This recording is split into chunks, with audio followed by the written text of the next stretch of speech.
Magkano ba yun? 120. Ngayon, 2 weeks. 120.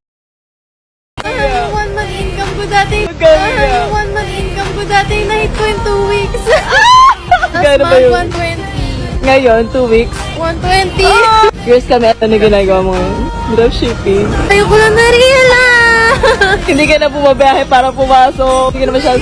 Kasi na-realize niya yung 120 niyang income dati ng isang buwan, 2 linggo niya lang ngayon. Kaya nung bartender siya dati, 30k ang sahod niya. For 2 months, 2 million na yung income mo. Yeah!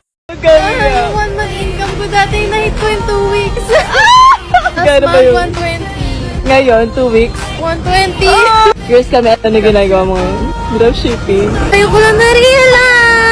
Hindi ka na bumabiyahe para pumasok. Hindi ka na masyado. Kasi na-realize niya yung 120 niyang income dati ng isang buwan, 2 linggo niya lang ngayon. Kaya nung